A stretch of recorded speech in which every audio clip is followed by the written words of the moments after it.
What's going on, cactus friends? Cacti can be very fickle organisms and often seem to do things on their own time. Whether you're eagerly awaiting the pups from your latest graft or just waiting for your seedlings to grow big and strong, patience is 100% required when caring for these prickly plants. Waiting for a cutting to root possibly requires the most patience, or at the very least makes me the most impatient. I keep my cuttings away from intense light while I'm waiting for them to root, and this just feels like time that could be spent absorbing some of that delicious full-spectrum LED goodness that these guys seem to love.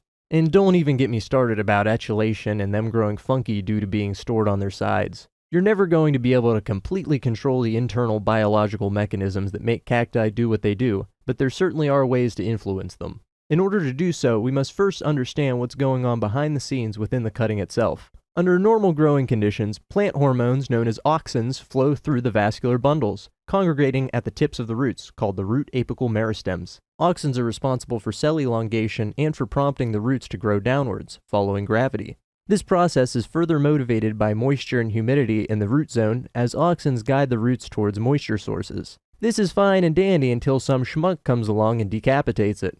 Unlike most leafy plants, cacti are really good at storing water. Like for a really long time. Cuttings, when stored in the proper conditions, depending on their size, can survive unrooted for months or even years. For this reason, cuttings can often take a long time to root. It takes energy to make new roots, so why do that when we can just chill out? Over time, auxins will build up at the bottom of the cutting, and after an indeterminate amount of waiting, you'll have new roots emerging from usually either near the vascular ring or around some of the lower areoles. But keep in mind that gravitropism causes roots to grow downwards, so if your cutting is on its side, roots may emerge from the bottom. Placing them on a wire rack so that air can get under the cutting can help with this. Generally, rooting is most commonly triggered by either mechanical forces, like being buried, or from water scarcity. That's why sometimes you'll see rooted plants produce aerial roots to search for water when the plant is dehydrated. These roots emerge from non-root tissue, so they would be considered adventitious roots.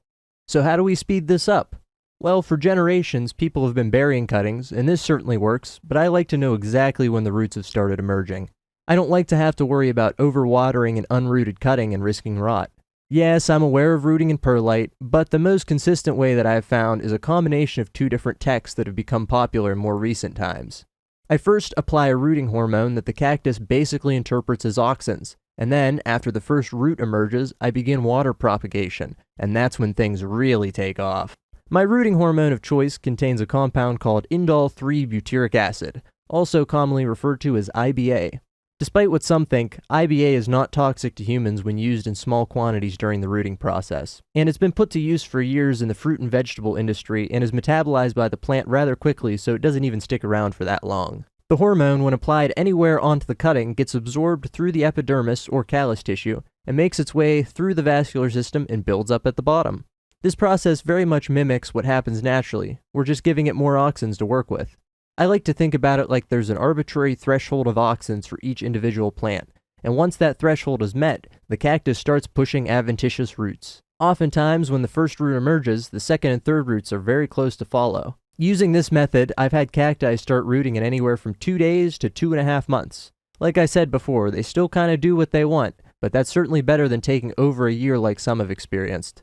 Once the first roots emerge, you can directly plant the cutting, but generally for the first few waterings, you'll want to water lightly around the plant so that the roots are encouraged to stretch towards the moisture.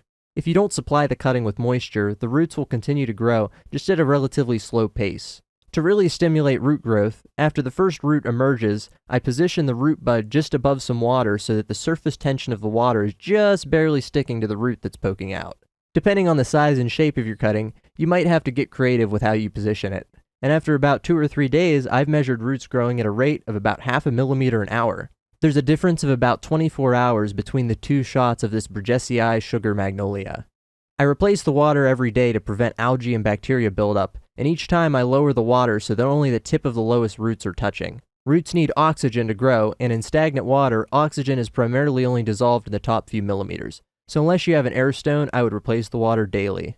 After 5 to 7 days, the roots are usually a very healthy length, and then I'll remove them from the water and let the roots dry out for a day or so. After that, the cutting can be planted and watered like normal, as it has some decently established roots. If you've ever used any of these methods in the past, or decide to give any of them a try, be sure to leave a comment and let me know what your experience was like and how quickly you got your cuttings to root.